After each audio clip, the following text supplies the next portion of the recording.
will make you sort of think like, hey, how did I get this so wrong? Or what was I thinking? Of course, this is happening in the country, or it's really things that are happening right under your nose that, invariably you're not observant enough about and you skip. But if you are observant, then definitely the game of facts is for you. If you are somebody who hears something and doesn't immediately believe it or suspends belief for just a little bit, then clearly game of facts is half won by you. And if you're somebody who understands that all of us have biases and sometimes you have to test those biases, then, my friend, you are ready to be on the podium. And if you are on the podium, well, we have a very interesting book for you. This is written by Naushad Forbes. And he's, of course, a very well-established, a very successful business person. And his book is called The Struggle and the Promise, Restoring India's Potential. In today's day and age, it seems a little disconnected. Clearly, inflation is very high. India's population is at par with China, which is, well, not very good news in a way. We've come through a very, very harsh pandemic, which has had a lot of impact on various parameters like public health, public education. So it seems rather gloomy, but not for somebody like Naushad Forbes, who's extremely pragmatic, yet at the same time, evenly optimistic. And of course, he's had a very long career, both as a businessman, as a capitalist, and at the same time, somebody who's been at the head of CII, so is looking at, larger systemic issues and looking at the system at large. And he comes up with some very interesting analogies. He's sort of got a fantastic sense of humor. So this is clearly one book I think you're going to not only take a lot away from, but you're also going to be able to enjoy. So he's clearly sort of said, listen, if India is going to achieve its potential, then it needs to have a GDP growth of nothing less than 9%. And he's kind of put that framework in place, which today seems a little unachievable or slightly difficult. But all in all, I think this is really a book worth reading. And he's a fantastic person with a very varied interest, and also understands the value of media, civil society organizations, just everybody, citizen engagement sort of coming together to address India's larger problems. So with that, 3 lucky ones are going to walk away with that.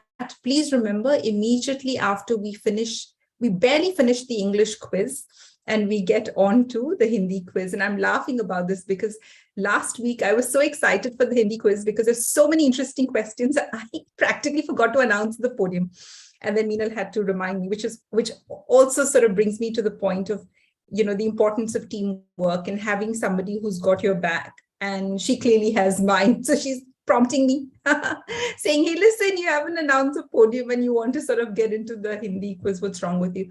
But yeah, that's how excited we tend to get when we sort of see all of these questions and see all of that, sort of coming together.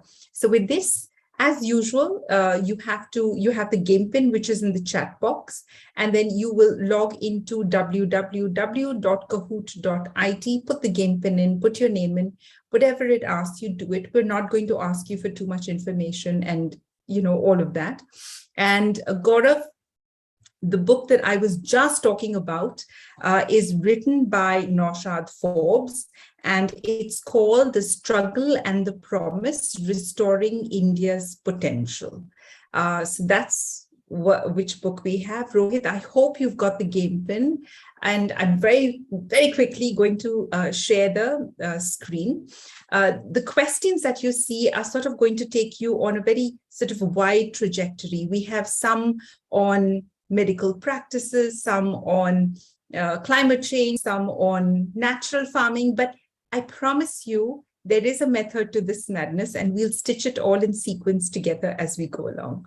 All right. So with that, I think Rupesh has been sharing the game pin with everyone, but I'm going to now share my screen, and I hope all of you can see your names on the screen. So Gaurav, Ritika, Nirav, Shantanu, Pratham, Leena, Padmaja. Dipankar's feeling very lucky, I think. He's had a couple good weeks.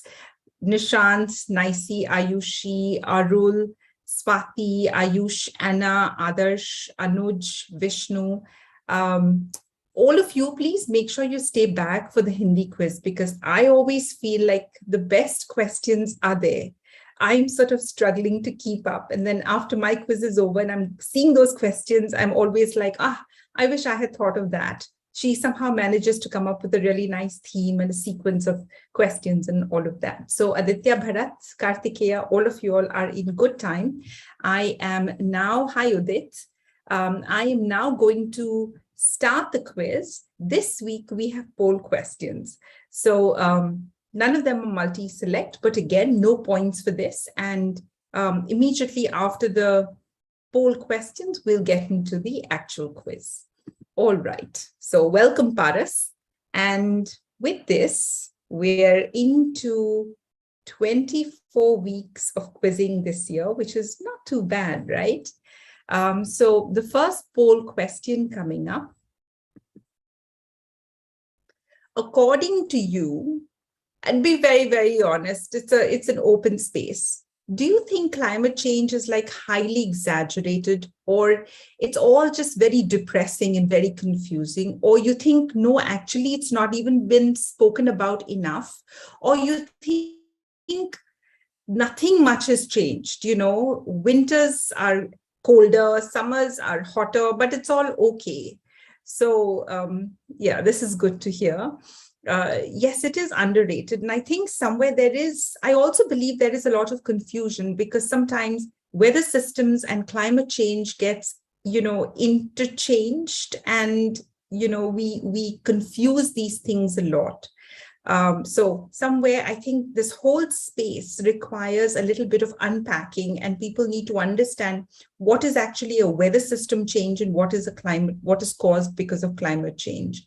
Four of you have said it's highly exaggerated. Sometimes I feel, when we try to do too much of doom gloom, it's counterproductive. People just feel like, oh, fine. At the end of it all, we're all going to die, something of that sort. And you come up with that premise. So somewhere, I think also how we're talking about climate change probably needs to be looked at. And the two of you have said nothing much has changed. Don't say that. Climate change is a reality, and we are seeing that, and we have enough and more scientific evidence. I put this question in simply because I just wanted to let you know that India Spend has started this new project called Chasing Methane. And I hope in the chat we can share the links to it. And there's a video and there's all of that. But what we're going to do over the next few months is track the big industries that are actually spewing a lot of methane.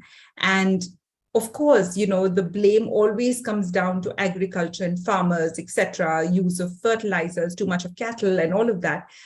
But methane is really one of the biggest reasons that's causing greenhouse gases emissions, and it's causing, global warming. So again, the next question, would you pay more to eat food grown through natural farming practices?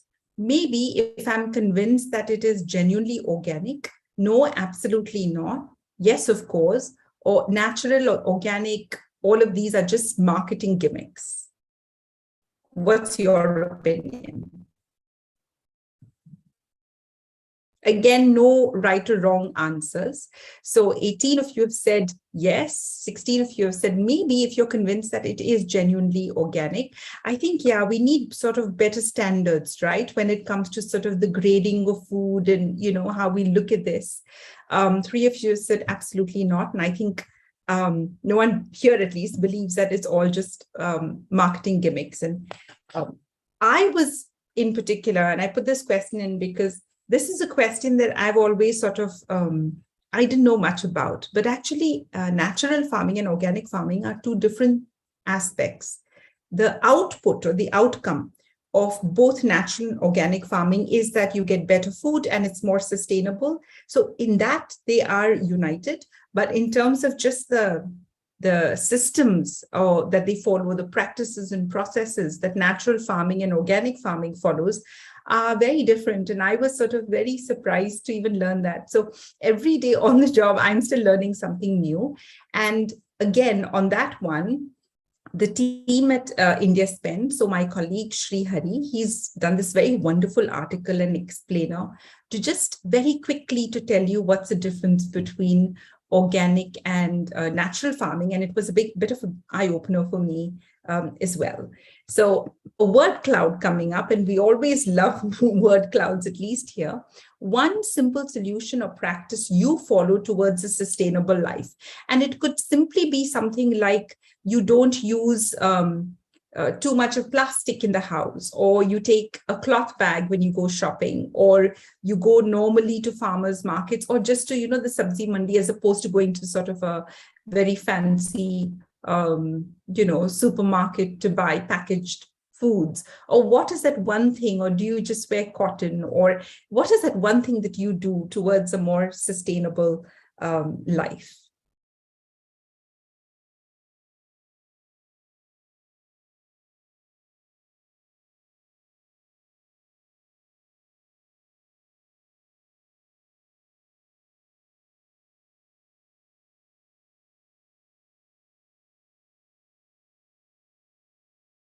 So we have about 5 seconds more. Just a simple word or phrase would be super, super helpful.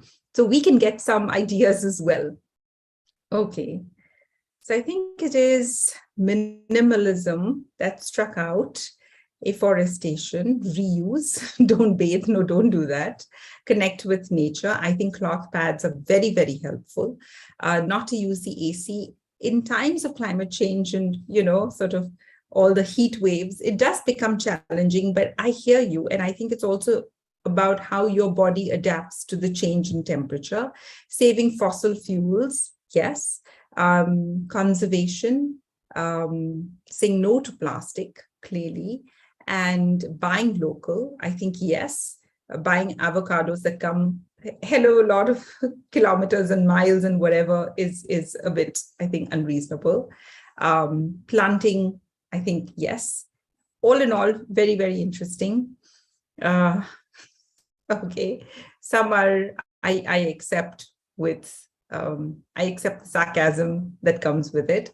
I really like whoever wrote no leftovers, because I think that is, food wastage is one big, big issue when it comes to releasing, again, methane gases. Surprisingly, food wastage is a big contributor. So, all right, with this, we get into this week's game of facts. We have 10 questions for you. I've used Meenal's tactic this time, and I've put the puzzle in the middle of the question. So I hope it really does work for you. And yes, at the end of this, there's a wonderful, wonderful prize for you to take away. It's Naushad Forbes' wonderful book. And we start with the first question. Double points for this one. Ayushman Bharat Digital Mission's primary role is to maintain the health record of every citizen, or to provide citizens access to government hospitals, replace CoWIN website and app now that it's not really required anymore, or primary interface to all government medical schemes and facilities. So 15 of you got it right. Very simply, the end point of this digital mission is to maintain the health record of every single citizen. That's how it is and has been envisioned. All right. So we continue from there. So it's Sri today who's opened up the score, and we have Naisi, Deepthi, Priya, and Dipankar. I hope my internet connection is not too patchy, but we should be able to make it. All right, the next question. double points for this one as well. India exports defense equipment to approximately X countries. Is it 8, 80, 40, or 18?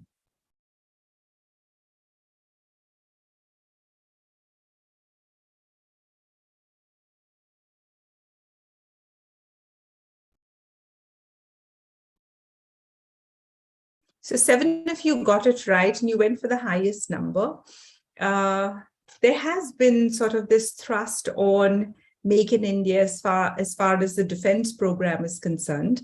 And we now have 2 very important defense production corridors that have opened up in UP and Tamil Nadu. Also, there is, it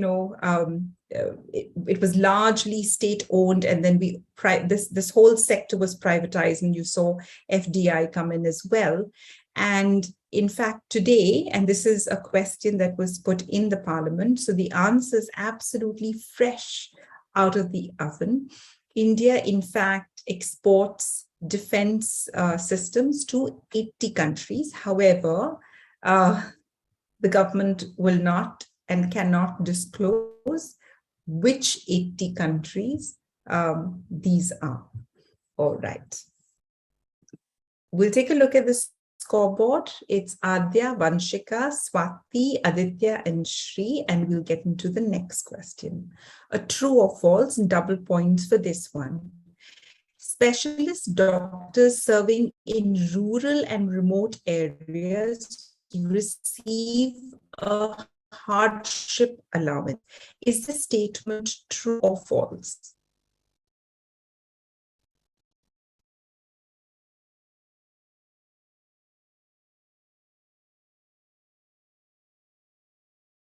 So 26 of you are correct. In fact, this was put out on in the parliament during the monsoon session. The quantum is not known, but in fact, specialist doctors do receive a hardship allowance, and they also get some sort of support when it comes to their housing, etc. So I'm not sure what the amount is, but do they get a hardship allowance? Yes, that is there for specialist doctors, because we know that there is a massive shortage when it comes to doctors in the government sector, and in particular, specialist doctors. All right. So it's now Vanshika, Swati, Shri, Rohit, and Anna. Just keep these questions in mind, because we'll somewhere as we go along come back to exactly this question. All right. Under Ayushman Bharat Pradhan Mantri Jan Arogya Yojana, 10.74 crore families receive up to or are eligible to receive an insurance up to 1 lakh per family, 2.5 lakh per family, 3 lakh per family, or 5 lakh per family. This is an annual insurance scheme, just to confirm that. And 29 of you went for the highest number, and you are right. So poor and vulnerable families receive an insurance coverage per family up to rupees 5 lakhs. Okay, so we'll get into the next question. And before that, the scoreboard, something has happened there. So it's now Swati, Rohit, Anna, Nirav, and Priya. And here we have double points for this one. This commodity is classified as essential under the Essential Commodities Act. Is it spectrum, which is essentially your broadband mobile connection, paper, fertilizers, or electricity? Out of this list of 4 items, there is one commodity which is classified as essential, which means government pretty much controls the inflow and outflow of this. And you are right, 16 of you said fertilizers, and you've got that one spot on. All right. So it's now Rohit, Swati, Nirav, Priya, and Ayush, and we get into the next. True or false? Double points for this one.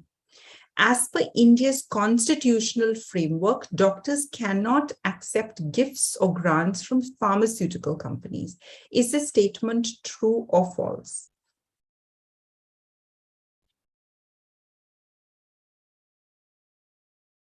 So 16 of you that said false, actually you are correct. This is a voluntary code that has been, you can well say, put in place, but it is voluntary. So a doctor may choose not to follow the voluntary code and at best be terminated, but there will be no legal implication per se. This is not enforced as a law, and nor is there any apparently plan in the works to do any such thing. This is a voluntary code that all doctors need to ideally adhere to. So there are sort of checks and balances that have been put in place with the various medical associations, but there is no legal framework or constitutional framework or an act per se under which doctors are not allowed to accept gifts and grants from pharmaceutical companies. All right, so we'll take a look at the scoreboard, and it's Rohit, Swati, Nirav, Dhoni, and Tom. And we'll get into the next question. It's a true or false, again for double points. Litigants and counsels are allowed to present their cases in their state's official language in the High Court. So we're talking about Tamil Nadu High Court accepting litigation in Tamil. That is, according to this statement, true. If you can tell us whether the statement is true or false. And 8 of you that said false, you are actually correct. So in the Constitution, it has been spelled out very categorically that English is the language of the Supreme Court. And it does make a lot of sense given the fact that we come from a country of so many languages. However, the same holds true in the high courts, and the high courts have been appealing for allowing for the official language to be used in the high court simply because not everybody has access to English language at the state level. Now, it is possible to do that, but there is a procedure involved where the government the state government will have to reach out to the governor. This goes all the way up to the president. And then there will be a sort of an application or an appeal that is made. And like in the case of Rajasthan, they did allow Hindi to be used. Tamil Nadu made a similar appeal. There are a lot of states that do bring this up time and again. But it is something that is not sort of in the constitutional framework and therefore is not allowed at all times. There may be some, a little bit of allowance made now and then, probably, but again, the process is just so long that you typically your fallback or your default, or you typically won't go down that route. You will stick with English in the high courts as well. It is an interesting sort of riddle that we are left with when it comes to the languages, because again, when you talk about legal cases, there are so many nuances which are probably better explained in a particular language as opposed to English, which is not able to convey all that maybe a litigant wants to say. Also, a lot of times, when as somebody who's being a benefactor of the law, you don't understand half the judgment that is being made, or what the verdict really is. So also for common people, I think a little bit of having the regional language being accepted or the official language being accepted in the High Court seems to be more of a need as opposed to something which is a vanity or a statement that you want to make. All right, so we'll take a look at the scoreboard, and it's now Rohit, Swati, Tom, Adya, and Adarsh, and we'll get into the puzzle. So you need to rank the states from high to low based on the hectares of land dedicated to natural farming. The states that you have is Madhya Pradesh, Odisha, Andhra Pradesh, and Kerala.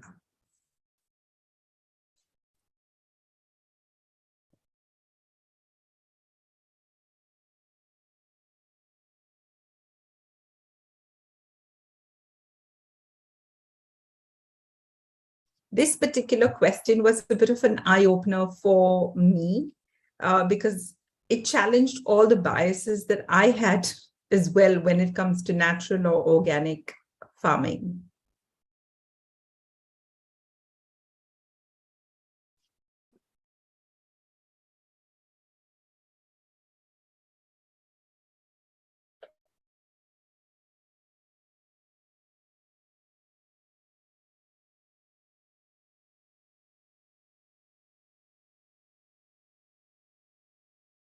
So there it is. It's actually, and don't worry, we have 2 more questions to go. So forget this. It's a bad dream.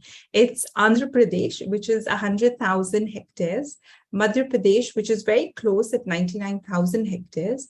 Kerala is at 84,000 hectares, which clearly tells you that it's very, very intent, or maybe all the coconut groves are natural farming because you're not really putting any fertilizers and pesticides. So, you know, the numbers look very nice. And then you have Odisha, which is at 24,000. This is in random order, but I think in the chat box, you will see more details if you want. We'll take a look at the scoreboard, but not for too long because nothing's changed there. We're at double points for this question. Now, we know the 20,000 medical students returned from Ukraine. The number of students who managed to get a seat in an Indian medical college, is it 0, 1,000, 10,000, or approximately 100? What would be your guess?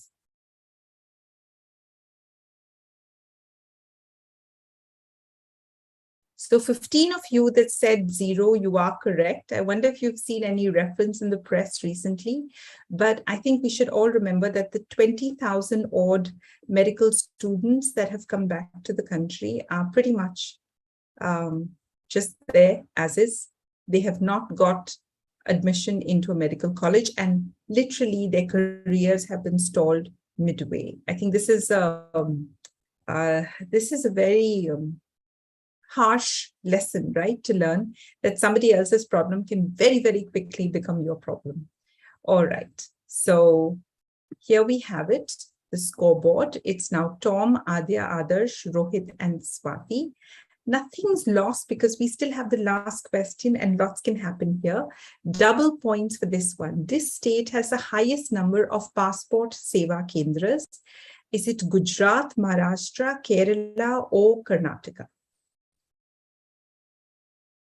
So one, clearly Gujarat has a lot of NRIs that go to the US and Gulf, Maharashtra all over. Kerala, we know a lot of NRIs go to the Gulf, and Karnataka again has our equivalent of the Silicon Valley. I don't know whether that's a very good analogy, but Kerala evidently is the leader and has 13 passport seva kendras. You want to get your passport done anywhere in the country, chances are you will get it done very quickly in Kerala. Maharashtra has about 8. Gujarat and Karnataka have 5. So we've come to the end of this quiz. Don't go anywhere. I'm going to show you the podium and then we'll quickly say goodbye, but not for too long because Meenal comes on with the Hindi quiz. Okay, so in third position this week, it's Anna. Congratulations, Anna. In the second position, we have Swati. And in the number 1 spot this week, we have Tom. Okay, this is going to get very interesting. And if Tom and Anna, there is some correlation. And then don't forget our runner-ups, because then they stand to sort of get the next. They tend to get bumped up on the list. All right, so thank you all so much. I am now going to stop video and I am going to very, very temporarily leave you because I'm going to be back next Saturday at 5 p.m. So thank you all, and please quickly make note of the Hindi pin and lock that into Kahoot. All right, bye everyone and stay safe.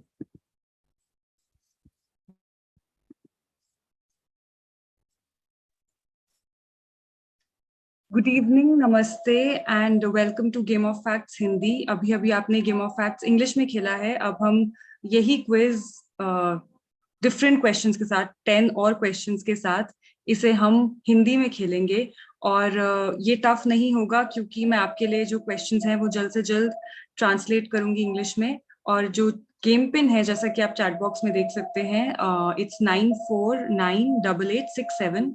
आप ये जल्दी से enter करके हमारे आज के quiz में enter part ले सकते हैं और एक बुक जीत कर जा सकते हैं। जो हमारे 3 विजेता हैं जिन्होंने इंग्लिश क्विज आज जीता है, कॉन्ग्रेचुलेशंस टू यू, और you one a really nice book. And I hope the ones who play this Hindi quiz also get a chance to, you get a chance to win another book. और आज की जो हमारी किताब है उसके बारे में मैं आपको अभी जल्दी से बताऊंगी, लेकिन उससे पहले मैं अपनी स्क्रीन शेयर कर लेती हूँ ताकि आप सब जल्दी से जल्दी हमारे साथ जुड़ सकें। Okay, so welcome to all of you.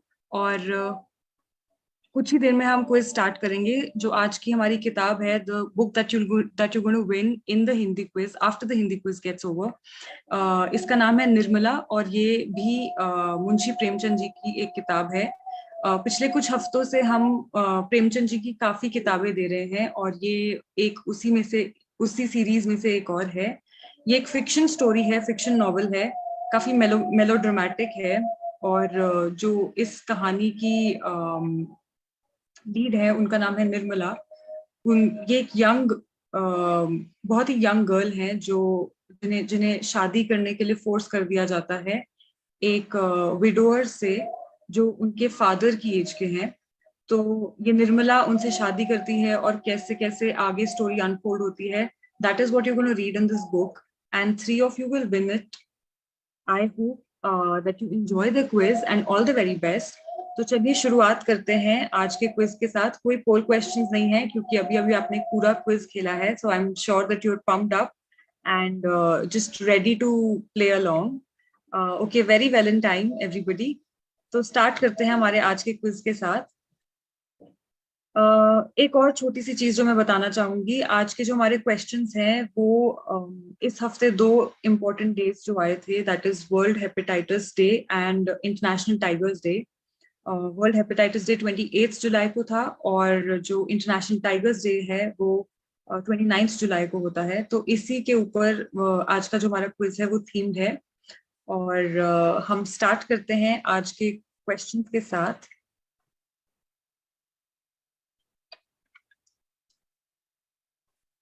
Game of facts Hindi number 14 और लेट्स बिगिन। डबल पॉइंट्स मिलेंगे आपको इस क्वेश्चन के। हेपेटाइटिस डी वायरस को इसकी प्रकृति यानी कि रेप्लिकेशन के लिए हेपेटाइटिस बी वायरस की आवश्यकता होती है। Hepatitis D virus requires hepatitis B virus for its replication. क्या ये सही है या गलत?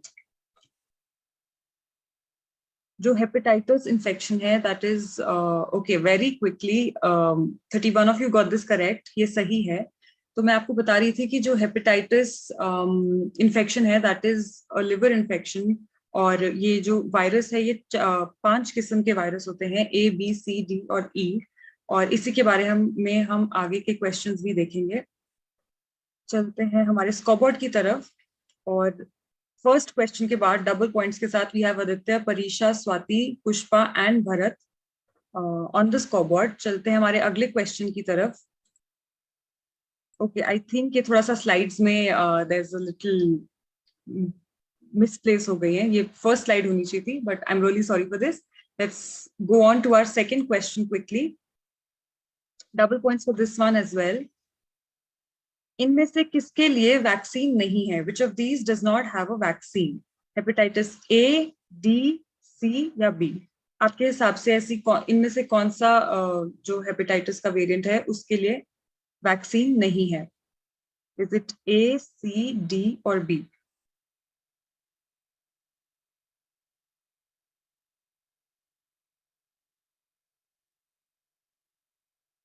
सिक्सटीन ऑफ यू आपने बिल्कुल सही उत्तर दिया है। जो हेपेटाइटिस सी है उसके लिए कोई वैक्सीन नहीं है। हेपेटाइटिस ए और बी दोनों के लिए इफेक्टिव वैक्सीन हैं। हेपेटाइटिस डी की जो वैक्सीन है वो हेपेटाइटिस बी वाली वैक्सीन ही यूज हो जाती है, लेकिन जो ट्रीटमेंट रेट्स हैं वो थोड़े स्लो होते हैं। और हेपेटाइटिस ई जो है उसकी एक वैक्सीन है जो कि चाइना में डेवलप और लाइसेंस की गई है, but it's not available elsewhere. तो सिर्फ एक हेपेटाइटिस सी है जिसके लिए कोई वैक्सीन नहीं है। So here we have a scoreboard once again, और डबल पॉइंट्स के साथ Aditya is still maintaining lead. We have Kishore, Padmaja, Udit, and Ayushi. With this, Nicey is the highest climber. So I think all new names coming up on the scoreboard after the second question. चलते हैं हमारे third question की तरफ। विश्व स्तर पर chronic hepatitis C virus से संक्रमित लोगों की संख्या। Globally, number of people who have chronic hepatitis C virus infection.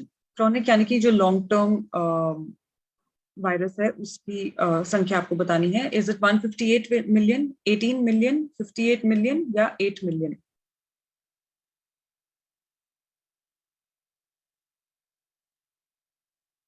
Twenty of you correct answer. जो right answer है that is 58 million. और हर साल 1.5 मिलियन न्यू इन्फेक्शंस जो हैं वो और ऐड हो जाती हैं इस नंबर में। And there is an estimated 3.2 million adolescents and children जिन्हें क्रॉनिक हेपेटाइटिस सी है, जिन्हें लॉन्ग टर्म हेपेटाइटिस सी है। तो with this we have our scoreboard once again, और we still have Aditya, Sambudha, Ayushi, Anuj and Mukesh. Moving on to our next question. दुनिया भर में hepatitis B के कारण होने वाली मौतों की संख्या, number of deaths world wide due to hepatitis B. पिछले क्वेश्चन में हमने हेपेटाइटिस सी के बारे में बात करी थी, इसमें हम बी के बारे में बात कर रहे हैं। एंड जो आपके ऑप्शंस है दैट्स 1,20,000, 8,20,000, 6,20,000 या 3,20,000। आपको नंबर ऑफ डेथ्स जो हेपेटाइटिस बी की वजह से होती है उसके बारे में आपको बताना है। Which number do you think is correct? Okay, 21 of you got this correct. जो सही उत्तर है that's 8,20,000। और 2019 में जो हेपेटाइटिस बी मतलब जो रिसेंट हमारे पास डेटा है, this is according to WHO, hepatitis B resulted in an estimated 8,20,000 deaths। और ये जो liver cancer है that was the main reason for it. So with this, we have our scoreboard once again. Oops, Aditya just moved out of the scoreboard, but don't lose hope. You might come back very soon again, क्योंकि अभी भी बहुत सारे questions. I think you're just on the fourth one right now. So we have Anuj, Ayushi, Mukesh, Aditya. Okay, you're still on the scoreboard, but just not on the first position. And Ayush. Moving on to our next question.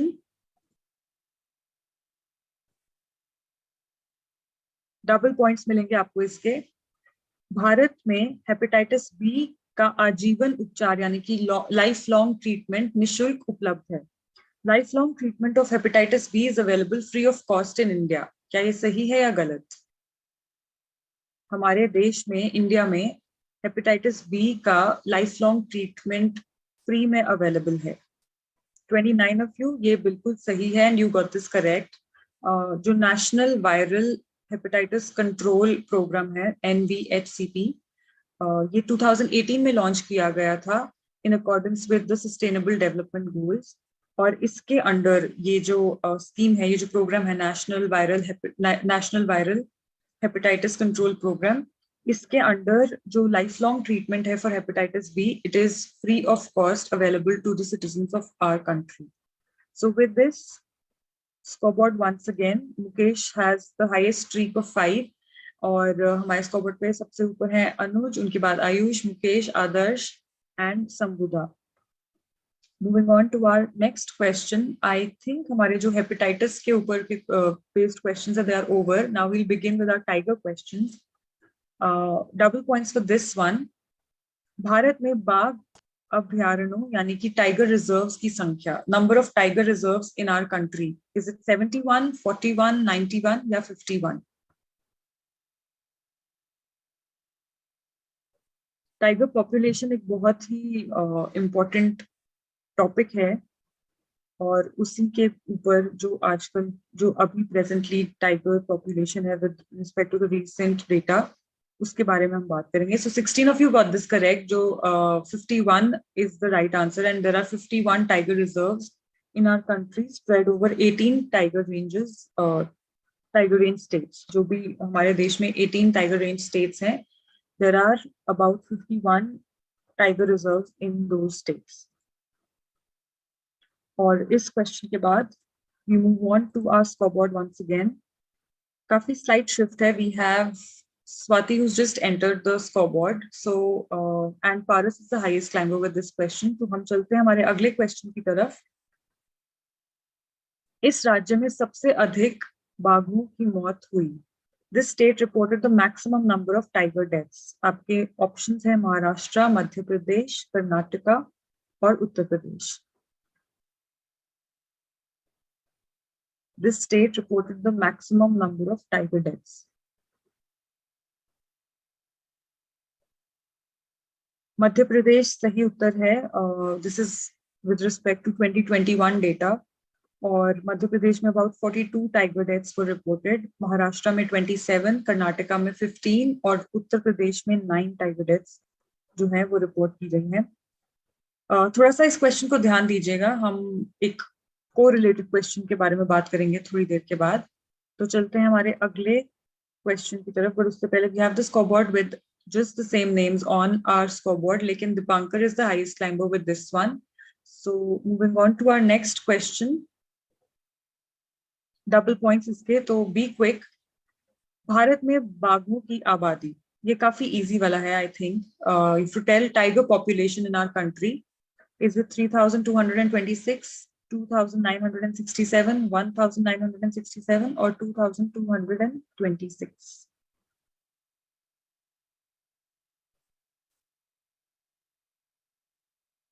India में tiger population आपको बताना है. Correct answer है 2967 और ये 2018-19 के सर्वे में जो है उसमें 2967 टाइगर्स को काउंट किया गया था. With this moving on to our scoreboard once more. थोड़ा सा स्लाइड शिफ्ट सिर्फ स्वाति और आदर्श की पोजीशंस में, but it looks the same. So we'll go on to our next question for today and it is a puzzle question. तो double points मिलेंगे इसके क्योंकि ये थोड़ा टफ होता है. बाघों की आबादी के अनुसार इन राज्य और केंद्र शासित प्रदेशों को उच्च से निम्न में रैंक करें. रैंक दी स्टेट्स और UTs from high to low as per the tiger population. तो जो टाइगर की पॉपुलेशन है इन स्टेट्स या यूटीज में, उसके आधार पर आपको इन्हें करेक्ट ऑर्डर में प्लेस करना है. And your options are Maharashtra, Madhya Pradesh, Karnataka and Uttarakhand. हमने पिछले क्वेश्चन में टाइगर डेथ्स के बारे में बात करी थी. मैं कोई हिंट नहीं दे रही हूँ बट एक थोड़ा सा याद दिला रही हूँ. तो आपके ऑप्शन है महाराष्ट्र, मध्य प्रदेश, कर्नाटक एंड उत्तराखंड. आपके हिसाब से जिस स्टेट में सबसे ज्यादा टाइगर पॉपुलेशन है उसे आपको सबसे ऊपर प्लेस करना है. So on and so fourth. Still got 15 more seconds.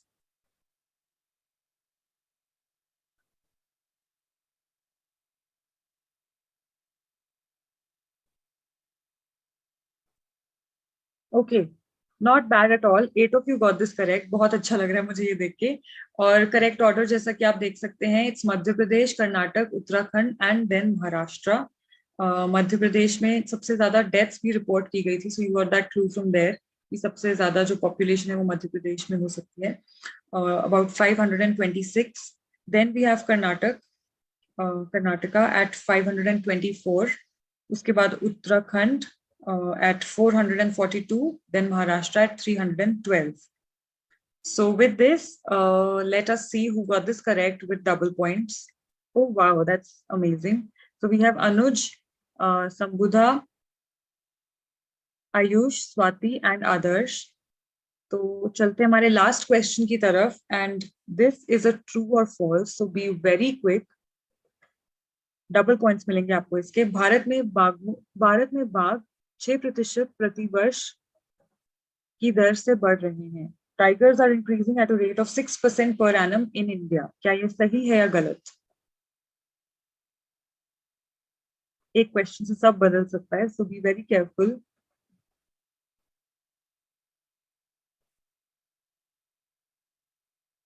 20 of you got this correct, और ये सही है.